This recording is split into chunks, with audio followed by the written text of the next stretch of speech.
It's the final edition of the season of the UTPA Women's Basketball Show. My name's Jonah Goldberg, and this is arguably, or maybe inarguably, the most successful head coach. Inarguably. That's a big word. No, that's too big It's a of lot a of word. letters.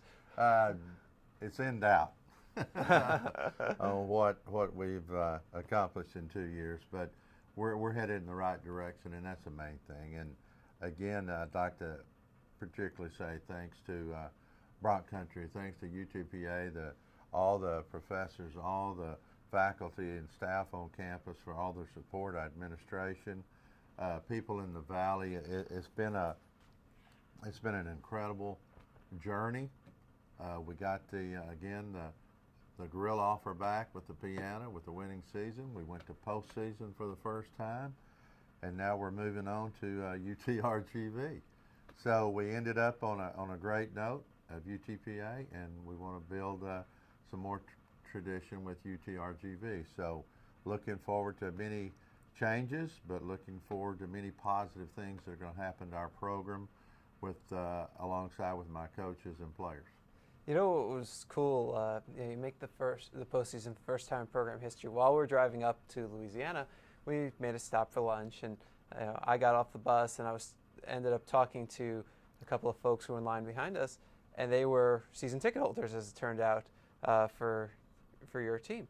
And they were heading home. They're Winter Texans. And I told them where we were going, and they didn't say anything. They didn't say they were going. Well, the next day I saw them in the stands. Saw them in the stands. we have a lot of good following, and our Winter Texans have been tremendous. We want to continue to build off of that. It's just sort of like you build relationships. It's sort of like, we stopped on the way. We stopped in Beaumont, and we ate at a friend of mine, Big Rich Corville's Catering.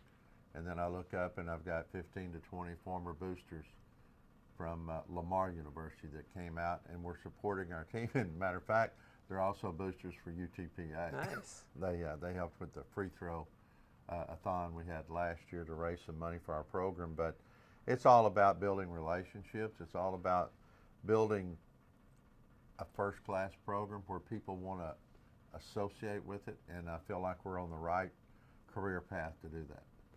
Well, you certainly got things going with breaking 30-something records, tying another like 20-something. I mean, a lot of records fell this year. It was first winning season in 30 years at the D1 level, and the first in 32 years overall. First time playing a postseason tournament. First time playing for a conference championship in the conference tournament. Broke the program records in wins, conference tournament wins, home wins, neutral site wins, conference road wins in a 2-year span. Heck, games played just because you kept winning. Games played. That's a special record. When you play a lot of games, that means you're winning.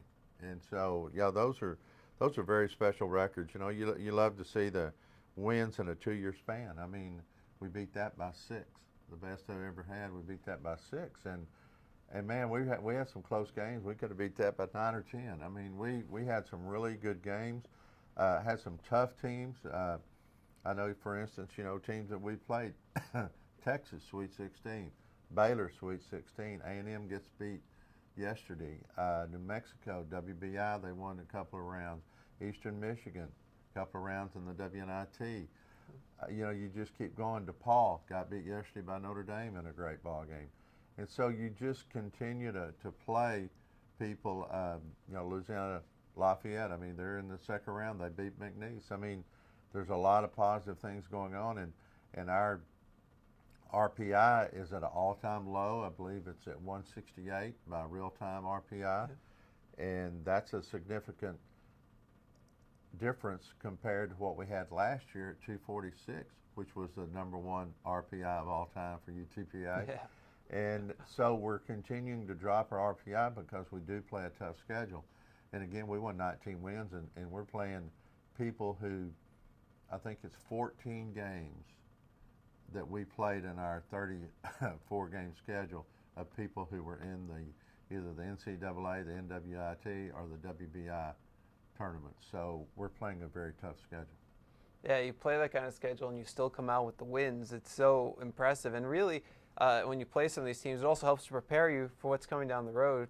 You talk about those 4 ranked teams that you played early in the season, and you you almost knocked off A&M. You certainly played with Texas. And then you even think unranked, like a Texas Tech, you went up there and played them to within 2 possessions. Right. So that kind of experience, and then when it came time for WAC play, it just made you that much tougher. Well, it does. It makes you tougher if you approach it right, and if you play hard and you learn from. Sometimes, like Baylor, we got spanked at Baylor. We had a little drama during that time, and we got spanked, but we learned a lot about our team. The A&M game, learned a lot. New Mexico game, I mean, we had New Mexico down 20 at half and had to hang on to win, but they have an excellent team. And again, I was really pleased with the way we played Texas Tech, the way we played DePaul, and even a good Virginia Commonwealth team who I think had a few injuries down the stretch, or they would have been in at least the WNIT. But great schedule. New Mexico State represented our conference extremely well. Mark Track, his girls first class. And Cal State Bakersfield plays a tough UCLA team on pretty much even terms. So I think the WAC conference has spoken loudly this year that we're a conference to be reckoned with in years to come. Absolutely. Because our league is young. Our league is extremely young. Yeah. 3 postseason teams, and then, talking about the youth, and you have a lot of youth, and you also have a lot of age. It's an interesting mix that you have 5 seniors who are going to be graduating, but at the same time, you have young people who've really contributed. People like Preston the and Goff. seniors, Brittany Bush, Tanisha Walker, Tiandria Nolan, Shazay Wright, Sherelle Price have turned this program. And without those seniors, we would not have had a winning season. But you got the young blood that we have in here with Shante Goff, an all WAC performer. You got Hilder Kirchen's daughter. I mean, a newcomer on the newcomer team for the WAC. You've got Troy Swain. You've got Stephanie Onyeje. You've got Laura Van Tilburg, and Laura hadn't scratched the surface on what she's going to do. You got Micheline Mercelita, and then our next year, the only returning senior we have will be Raquel Preston, and Raquel Rock has really come on with her game, and is going to work hard in the postseason to make her game better. And then we're going to move forward and go from there. But it could be exciting times ahead for the Bronx/Vaqueros. Absolutely. You think to what some of these players have done. I mean, let's look at the seniors first. Brittany Bush ends up as one of the best block shot threats and one of the best rebounders in program history. 4th all-time in blocks, 7th all-time in rebounds. And only here 2 years. And among players that only played here 2 years, she owns the program record in both. She owns the program record. And so you got to be pleased for her because, Brittany committed and signed to go with me to Lamar. And then when I came here, she wanted to come here and play for myself. And you got to give John Ishii a lot of credit. John Ishii did a great job helping me recruit this senior class.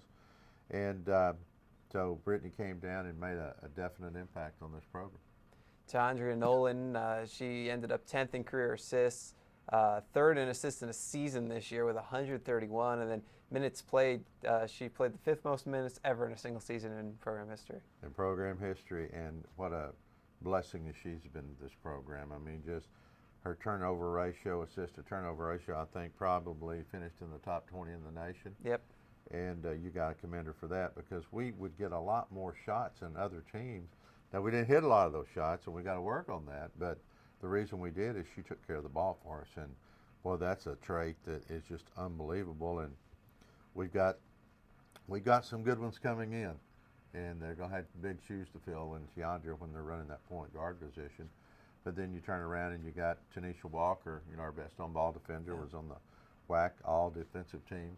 Brittany was on the WAC second team. And Tanisha Walker just is genuine, is solid, and as good a person as I've ever been around in 39 years of coaching. And I got to find a bunch more like her because she brings it every day, and it's all about the team. And that's what I'm struggling with right now.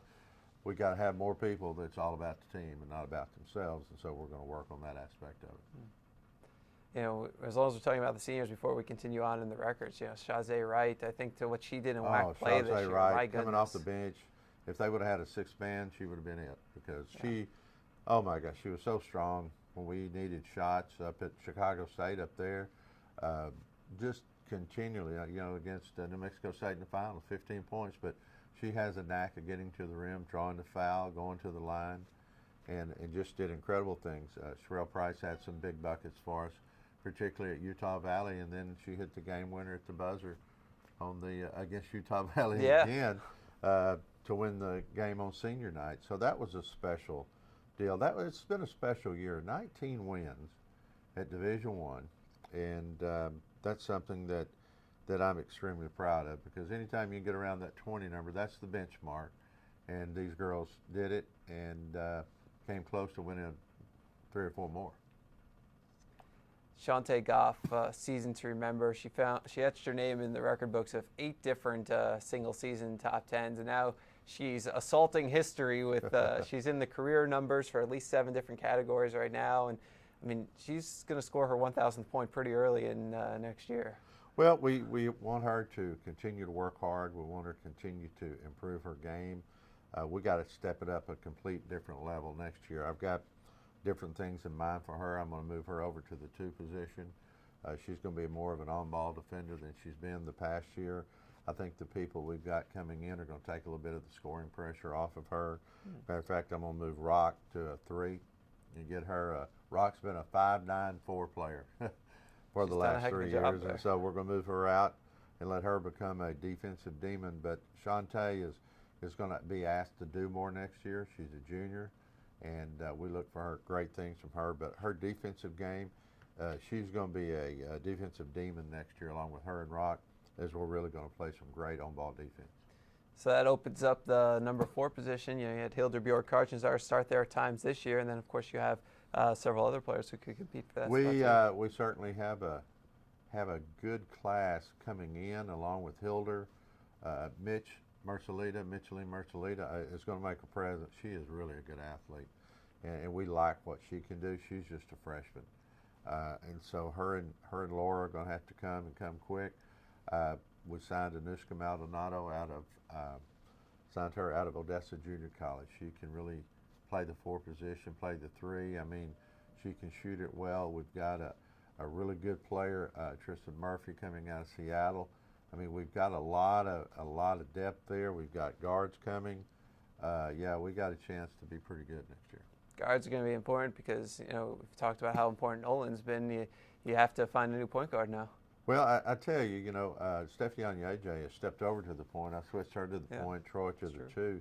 Stephanie's made impact. We have one committed that I can't comment on right now that plays for a national team. And so we're going to get her committed. We're going to get her signed in April.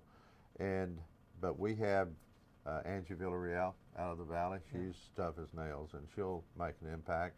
I have a guard that I really like from Clovis, New Mexico, who's played the 1 through 3 for them, Nichelle Hyman, and I think she's solid. I got another 6-foot guard, Yadi Ramirez, who is just solid all the way through. Now, she's coming off some knee injuries, and she'll maybe progress a little bit slower than what we want. And then I got Bernicia Peters out of Spring, Texas, and she is lightning in a jar now. I'm going to tell you, she's about 5'2", but she's strong, and she can be a definite on-ball defender and a dominant player. And then we have a kid from the Romanian national team, Sika Kuzic, around a 5'11" guard that is a sharpshooter, can shoot, and very knowledgeable of the game, and played on the national team in Romania. So we definitely have some, and I've got another post player that we have committed, and she's really good, and she was a big factor in her JUCO team that went to nationals this past week. So we're very excited about what we've got recruited. When you took over this program, it's barely been 2 years now. In fact, I guess the 2-year anniversary is next week, I think, or the week after. Yeah, somewhere in there. Yeah. Did you know that you'd be able to turn it around this quickly? Well, I was always hoping, and a lot of it has had to do with the coaching staff. John Ishii was tremendous for me. I mean, he helped me recruit. He ran that defense for me, and he did a great job that initial year. Hannah Burleson, with her first job, just has grown into a really, really good Division I coach, as has Anthony Anderson. And both of those guys are just working hard. Anthony works with the guards. Hannah works with the guards, but she does all of her travel. Hannah does everything. And so the coaching staff has really come along. We added Gabe Henry this year when Coach Ishii had to leave to move to Mississippi to take care of his mom after losing his dad last Christmas. And Gabe has stepped in, and Gabe is recruiting well for us. He's got us out there, got us in a lot of doors, and we appreciate what he's doing on the recruiting end. And then we're adapting to each other on the bench, and that takes a little time to grow, and we'll just keep moving forward on that. Have you been able to sit back? I know the season just ended a few days ago, but reflect on what you've been able to accomplish this season? Well, you know, as you look at stuff, I'm a big history guy. I taught history in high school, and I love the fact that history does give you an imprint of where you've been and where you're going. And sitting and talking about these records of setting new records, tying new records, I mean, it's probably over 50, right at 60, I think, and right on the cusp of other records. And you like to see things grow. You like to see your kids get attention. I mean, I love seeing like Shante Goff, Hilda, Brittany, Tanisha. There should even more kids get recognition for what they've done, because that not only bodes well of them, but it bodes well of the program, bodes well of their teammates. And you love to see positive things happen. And we want to create and have more positive things here. You know, again, you know, we talked about Shante Goff on what she's done. She hasn't even scratched the surface on what she can do if that's what she wants to do. If she wants to be a great player and play at the next level, she can. As we say, the ball's in her court. And so we're going to see how much she wants to grow. Because, again, that's the one that's old country term, that's your bell cow. You get behind that bell cow and you let them lead you, and it's time for her to step up and lead this program. So you're telling me a player with 878 career points, 6th all-time in program history, who, even if she just did exactly what she's done the first 2 years, would obliterate the current scoring record, can get better? Yes, and she needs to get better in a hurry. That's awesome. And it comes from, I think she's going to get a lot of points next year, because I'm going to change a lot of stuff that she's done defensively. She's going to be leading defensively. She's going to be our best on-ball defender. She's going to step into those shoes that Tanisha Walker had this year. Puts a little bit more pressure on her, but she's ready to handle it. I think she's going to get a lot of turnovers, a lot of those good old easy layups, you know, off the steals. But we got to work hard on people. Are going to double her. They're going to triple her. She's got to break through screens, and we're going to work hard on that. She's got to go to her left and hit those pull-up jumpers, and she's got to shoot a higher percentage, because if we're going to be successful, she's going to have to play extremely well. When you look back at what you set up for this year, where you had the intense schedule, 11 games in your first 23 days, most of the NCAA, and then you did the 3 games in 5 days in the middle of February as well. Is that something that, I mean, not necessarily exactly like that, but something that you're going to try and emulate in years to come? Well, we're working on the schedule as we speak, and it's amazing. We got one of our first compliments the other day when we had a Big 12 school who doesn't want to schedule us.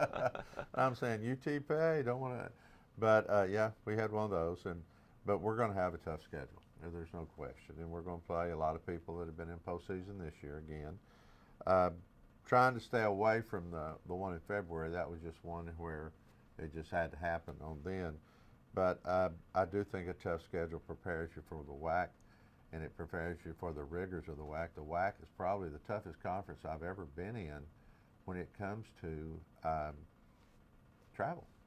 I mean, it's brutal. I mean, it's tough. You leave on a Wednesday morning, you come back on either Saturday night late or Sunday. I mean, when you take those 2-game road trips, and I'm going to tell you, the WAC is a beautiful conference. I love the fact that they emphasize basketball, and basketball is very, very important to the WAC. I thought our tournament in Las Vegas was spotless. I thought they did a great job. The Orleans is a great place to have it. The Coliseum's conducive to everything we do. And I'm going to tell you what, I was so proud, because without, you know, we were trying to be the best team there, and New Mexico State beat us. But I'm going to tell you what, our band and our spirit squad and cheerleaders, by far the best. And that's a real credit to what they do in those programs, because they were right on. They were great. And our young ladies and young men represent us extremely well. And we do appreciate everything they do. And Jonah just dropped a few kudos on the spirit team Absolutely. captain and the band, our band director. What? Yeah, they did a great job. Very much enjoyed watching them perform. It was great that we had them there to perform my gosh, too. yeah, and that's a commitment from your administration. And to see all the fans, we had quite a few fans there.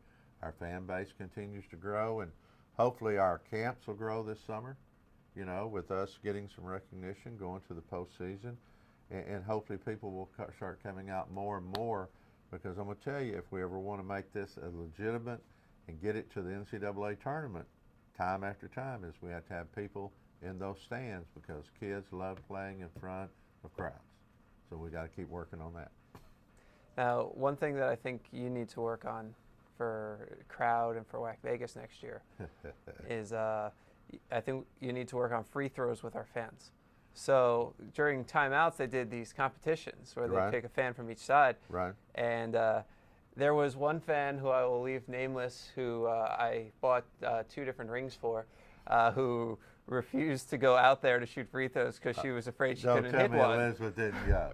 She was afraid she couldn't hit one. So We'll I need you to teach her to shoot free throws. We'll work so on it. next year she can go. We'll get her in fantasy camp. That's what we'll do. We'll call it adult fantasy camp. But it's seeing all the excitement and things that happen at the tournament was really pleasing. And kudos to Jeff Hurd and all the crew that they did. I mean, they just put on a great tournament, and we appreciate them so much on what they do.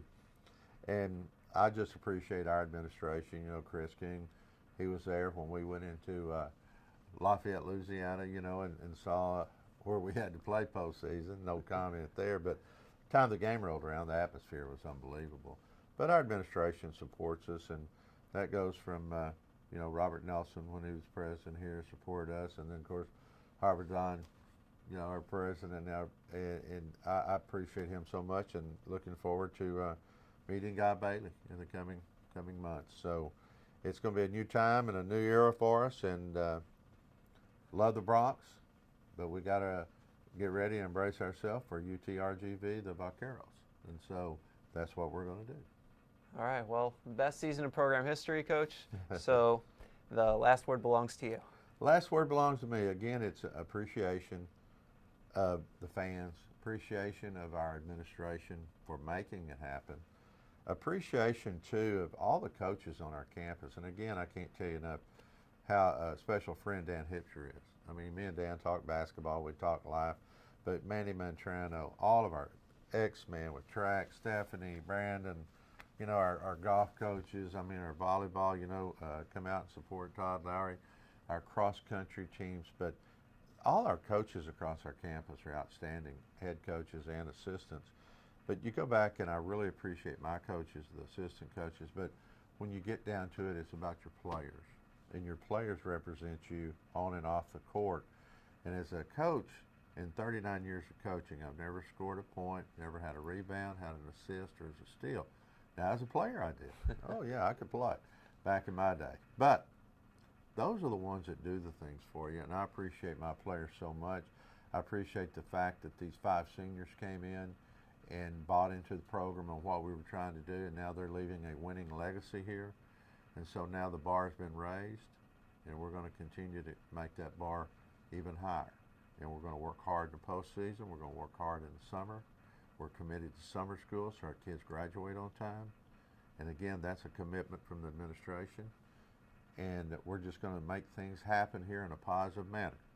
And I'd like for the last time to say, go Bronx, and get ready for the Vaqueros. Hey, I'm Larry Tidwell. This is the J-Man. This is Jonah Goldberg, Media Relations Guru of UTPA and South Texas, working on being international. I like that, Jonah. I like that. There we go.